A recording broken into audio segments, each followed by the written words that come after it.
Greetings, Ohio Valley. This is Dan Lima with OSU Extension from Belmont County. And this is Karen Cox from WVU Extension in Ohio County. Thanks for tuning in to Extension Calling, your source for research-based information for the farm, garden, and home.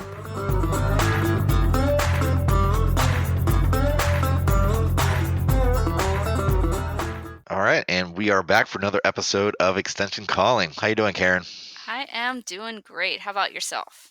Doing good. We have just pivoted into March. I love how we always tell people where we are in the month, because to me, the months are kind of pivotal timelines where you start thinking about different things, and hopefully you're starting to think about things that are going to be well into the future and you have time to plan. But I find the beginning of the month to be a great time to reflect and plan and set goals. Yeah, set your goals on what you need to get done that month because everybody is so incredibly busy all the time. And it's really important to be able to fit those big things in to get them on your schedule and set aside time to get the big stuff done early on in the month and revisit that and try to keep your goals ahead of you. And I think that makes a really big difference on whether or not you're successful.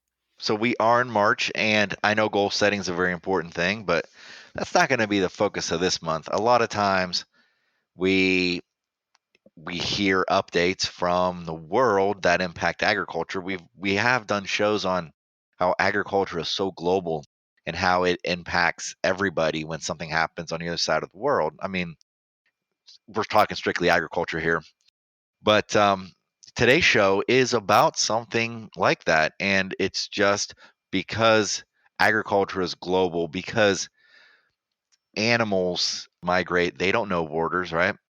And they move things, they carry things on them, and when something happens on the other side of the globe, a lot of times it gets delivered here, and it's just nature doing its thing and farmers just trying to manipulating nature for our own benefit. But a lot of times we can't get away from nature, you know?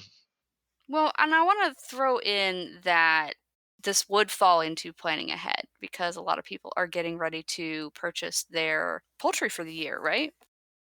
That's right. And let's talk about one of these instances where migratory bird pathways, and how when something happens all the way up in Newfoundland, how it's going to impact the entire North American, South America continent. Right. And one of the key things that, and we're probably should just get straight to the point here because we're beating around the bush here. But avian influenza is starting to rear its ugly head again. And if you guys remember from a couple years ago, there were some outbreaks associated with avian influenza, and we lost a lot of poultry in our production areas as a result of it. And so we want to talk a little bit about biosecurity basics so that you know what steps, because a lot of the posts that we see for avian influenza is like step up your biosecurity. Well, what exactly are you supposed to do especially if you're new to raising poultry? Maybe you're not familiar with all of the details associated with biosecurity. And so we're going to touch a little bit on biosecurity and a little bit on what you should be looking out for with avian influenza, and hopefully we can help you to protect your flock and protect the flocks of all those around you, because we're all in this together. And if everyone isn't on board with watching for and helping to prevent this, then it's going to spread even faster. Yeah, so let's kind of go ahead and talk about how we got here to begin with. It was actually a news bulletin that came out December 29, 2021. So just right before the turn of 2022, the Canadian Food Inspection Agency announced detection of a highly pathogenic avian influenza. So this one was H5N1, and they found it in the peninsula of Newfoundland and Labrador, which Mm. is an island on the far east side of Canada. But there was one detection, and because of the migratory pattern of the birds, it became something that we were on the lookout for. So everybody was on the lookout. They were testing birds.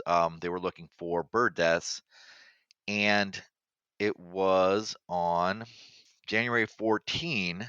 They found the same strain in South Carolina, and shortly after that, they found it in North Carolina as well. So it had moved. it is one of the highly pathogenic avian influenza. And it's not that this strain is going to be zoonotic, like it's not going to jump from birds to animals, or at least it hasn't Birds to at this people, you mean? point. Yes, birds to people, excuse me.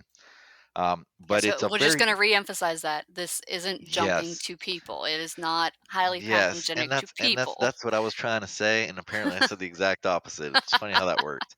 But it's very pathogenic to birds, Hmm. and it's something that's carried in wildlife. We always talked about the connection between nature and agriculture. Well, having domesticated birds and migratory wildlife, because they can fly in, a fence barrier doesn't do much for that. And because they like similar habitats, and because we want to cater habitats in an agricultural manner to our domesticated birds, it's also going to attract wildlife. So when you have this strain of highly pathogenic avian influenza being carried by these birds, they could be carriers, they could be sick, or they could pass the disease before it's fatal. If it's highly pathogenic, it starts spreading and it could spread quickly. So biosecurity becomes very important, and having as much isolation as you can from migratory fowl into domesticated poultry or any other fowl. Right. And I think it's important to point out that the the wild birds don't often exhibit symptoms associated with this highly pathogenic avian influenza. So they're carriers, but they don't necessarily exhibit symptoms. So just like, we heard about with COVID, people could be carrying it and not having any symptoms, but they could still be sharing it. And so that's the issue at hand when we have these migratory bird flocks that are intermingling with our domestic bird flocks. Our domestic bird flocks do exhibit symptoms. And one of the first things we're seeing right now is a sudden decrease in water intake. So start really closely monitoring how much water your birds are taking in. And that's one of the reasons it's really important to check on them regularly and clean out their water systems. So that's one of the warning signs we're seeing. So do keep an eye on water intake. That's right. And obviously, anytime you see a large population of dead birds, that's something that you should report to your extension agent, your USDA office. These are the people that will move it to the next level. So any type of large bird deaths, and people do this naturally anyway, whether they're on a lookout for avian influenza or not. Typically, clusters of death of a species is associated with a disease, and those diseases will be diagnosed, and then proper biosecurity protocols will be in place to protect agriculture, to protect a lot of times even if we go away from the avian specific side, animals in general, they could be even pets. So that's just how that works. And those biosecurity measures, most of the large farms do have biosecurity in place because that could be the devastation of an entire operation. But a lot of times, biosecurity is something that's quite overlooked by the smaller farm. Well, I don't know if overlooked is an issue, but it's not really something that is focused on regularly. So, just like when we teach food safety, it's just trying to get small farmers to connect the fact that they're already doing a lot of things that are food safety oriented, but they just don't really call it that. So, with small farms, things you're doing that are biosecurity measures include cleaning out your poultry houses, making sure you're buying healthy birds from reputable suppliers, making sure that you're keeping your feed in a sealed container to exclude rats and mice. Those are all biosecurity measures that you may not call biosecurity measures. That's true. That's true. Yeah, and I didn't mean anything by it. I was thinking more in terms of a lot of times if you're a smaller farm, you got other things you're doing. You got full-time job, you're not there all the time, Oh, you yeah, don't have as it's much resources.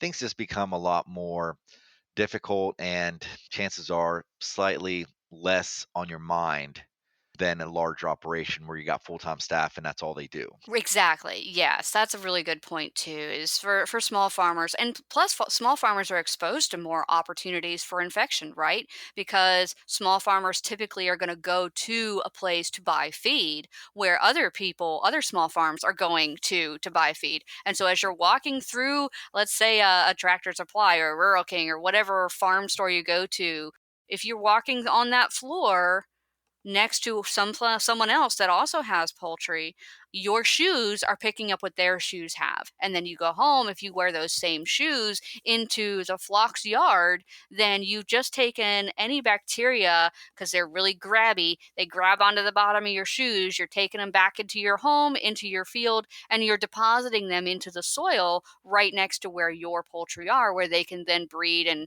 multiply and then infect your animals. So, one of the easiest steps for biosecurity is have a pair of dedicated shoes just for being around poultry. Don't wear them to the farm store, don't wear them to the grocery store, only wear them to the poultry area. And that's going to be a really big step towards biosecurity. And I know everyone looks at me like I'm crazy, like you need like 500 pairs of boots here because you're going to wear different shoes into the poultry yard than you wear into your greenhouse or into your high tunnel. You don't want to wear the same shoes. But I mean, its shoes are so easy. You slip them off, you slip on another pair, and you keep going. And it's one of those steps that seems ridiculous, but can really go a long way towards protecting the food safety of your produce as well as the safety of your livestock. And that includes poultry, beef, ruminant animals, all of your livestock, right?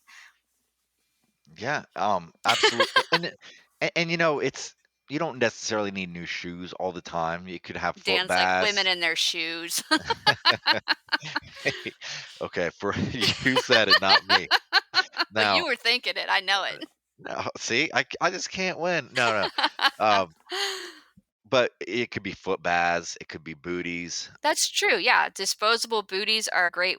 Especially for visitors, right? If you're having visitors come to your farm, the Oh veterinarian, yeah. an extension agent, anything like that, having some disposable booties on hand and be like, hey, pop these over your shoes. Come on back and see my chickens. If you're having school groups come, that could be an option too. Yeah, and just make sure you're aware of what's going on, and that's kind of the point of the show as well, is to kind of keep people updated in a timely manner. But knowing that this threat is there and it could devastate an entire flock, just know that it's there. Then now you're starting to think a little bit more and starting taking those precautions that maybe you didn't do it last year. They're always good to do it, but sometimes they're more crucial than others. Exactly. Yeah. And along just foot traffic, there are vehicles, right? Mm-hmm. Vehicles, tools, equipment. There's all kinds of things. So, along with being able to manage what you're stepping on and what you're tracking into and out of an area, but also think about sanitation too. So, are you cleaning your tools? Did you scoop a dead bird and then use that same tool for something else? It's you can see how obvious yet, maybe if you just weren't paying attention, you wouldn't think twice. Well, and also think about your hands. Your hands are the most used tool on your farm. And if you've gone through and you've removed a dead bird with your hands, and then you start going in and refilling water containers or fixing a nipple, you just transferred whatever was on that bird to that other thing you touch. So, having a hand washing station near your poultry area is going to be really helpful to encourage yourself and your family, whoever's working with the birds, that hand washing is an essential part of biosecurity. Yeah, and let's kind of go back to sanitation. Another thing is, do you have like a litter of dirty buckets and things like that, and piles of things that might fester rodents? And rodents, think about it. So you have poultry that might be there, that might have already passed on, that might have progressed to something else, like those bugs and those bacteria that are then living on this can be moved around by a vector called a mouse or a rat. So just keeping things clean, making sure you have good rodent control, even other animals that can get in there. I know if you have poultry, chances are you're not letting other animals mingle with them because birds are typically the prey of everything. I mean, they so usually that's not a big issue just because of the nature of the animal itself. But rodents are one of the biggest vectors of diseases, both on the human side, on cattle, on birds, just all over the board. Yeah. And so things you can do to make sure that you're reducing that potentiality for rodent population, in addition to the things that Dan was mentioning, is keeping the grass mowed right around where the chickens are, right around the coop. Keep it a big open space because that will expose them to other predators, right? And they're going to feel exposed and not want to cross that. And even if there's not a predator there, it can help to dissuade them. It's funny, Karen. We always talk about sanitation, and we talk about the disease triangle, and sanitation is always such a big part of that disease triangle. Yes, it always is, no matter what we're talking about, because cross contamination's a thing, right? And spreading spores, spreading bacteria, spreading viruses, it's all. I mean, touch is really important for that. Yeah, and so in that disease triangle, we always talk about the host susceptibility, right? Hmm. So if you have things clean, your animals have clean water, they have good feed, they're typically going to be healthier, and a healthier animal is also going to be more resilient. So whether it's a direct impact on keeping avian influenza at bay, having more resiliency in your animals by keeping them healthy and clean goes a long way too. And together, chances are you are setting yourself up for success. I want to go ahead and give you guys a couple things to be watching for because we talked about some steps you can take to prevent it, but okay, how do you know if you've been successful in preventing it? Well, the symptoms you're going to be watching for are a lack of energy and appetite. So maybe your birds are a little more lethargic than usual. They're not eating as much, they're not drinking as much. If you have a decrease in your egg production, if the eggs have soft shells or maybe they're misshapen, watch for swelling around the head or even a sinking in the head, so looking like a sign of dehydration, right? You want to look for swelling of the eyes, the comb, the wattles, the hocks. Purple discoloration of the wattles is always a sign that you want to be aware of and be watching for. Also nasal discharge, if they're coughing, sneezing, wheezing, any if they're kind of a little drunk, they're kind of wobbly as they're walking, they don't seem to have the right coordination. If they have diarrhea or if you have sudden excessive mortality, that's always a panic moment, right? That's not something any small grower or large grower for that matter wants to see. But those are some symptoms that are related to diseases in poultry. They're not all necessarily with avian influenza, but those are all things you should be aware of. Or if you see that in animals that are around your flock or Hmm. in your environment, if you notice any of these symptoms in the ducks and the geese landing on your pond away from your flock, even just understand that that could be a symptom of avian influenza. And if that's the case, then it's being brought to your farm. Right. So, if you have observed that your birds don't look quite where they're supposed to be, they may be a little off. You think that your birds may be sick. You should definitely, at that point, reach out to your local veterinarian or contact your state Department of Agriculture to report a sick bird. Don't hesitate. Don't say, "Oh, well, I maybe I'm wrong" or anything. We want to know, right? That's what we're here for, and it's better for us to get a false alarm than to not know that there is presence of this virus around your birds. So in West Virginia, you want to contact the Department of Agriculture, and that's at 304 558 2214. Again, that's the West Virginia Department of Agriculture at 304 558 2214. And you want to call them if your birds are sick, if they are drinking less, if they look listless or depressed, if they have sunken heads. Those are common indicators that something is wrong related to avian influenza. And on the Ohio side, if you do see sick animals or you suspect the highly pathogenic avian influenza, you want to call the Ohio Department of Agriculture and the number is 614-728-6201. So contact your local Ohio Department of Agriculture, 614-728-6201. I meant your local Department of Agriculture, not said your local Ohio Department of Agriculture, but you guys know what I mean.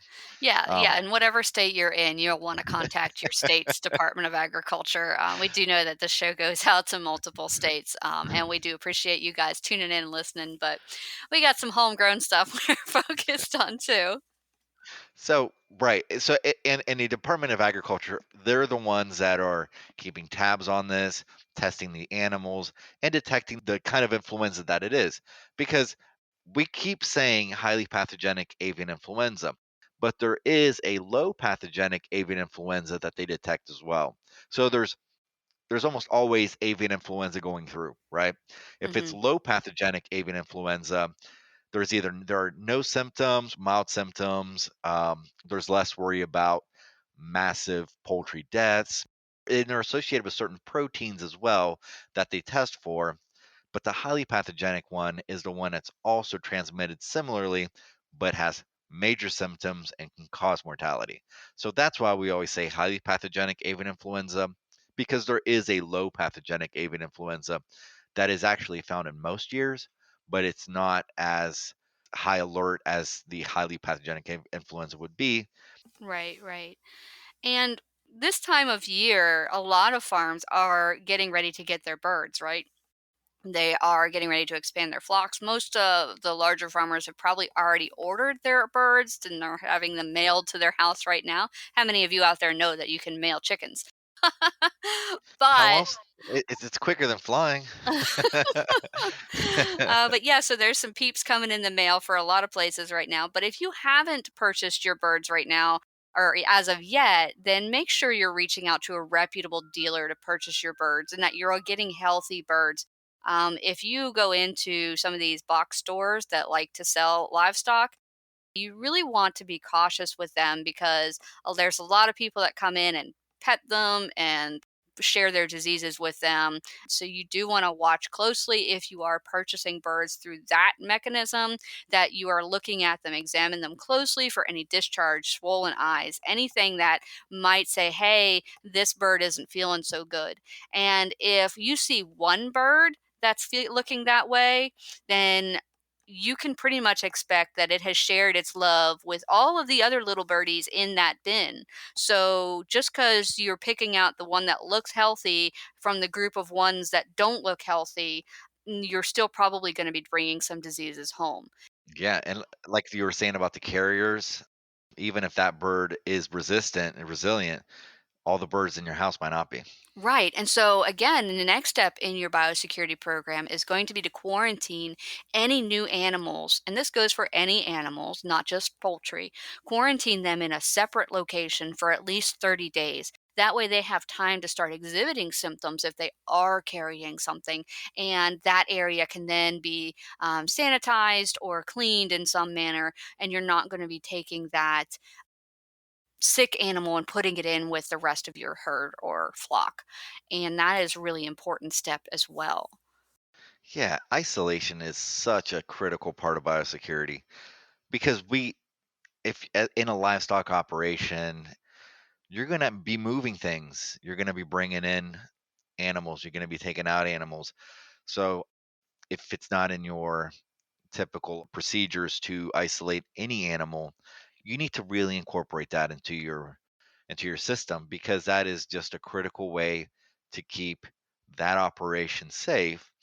Gives you a chance to examine the animals, but again, if that animal is just more resilient and it could be a carrier, hopefully that's enough time to get that bug out of its system. But making sure that you are inspecting the flock, you're inspecting your animals, that daily sanitation and daily observance are going to be very critical things in any biosecurity system.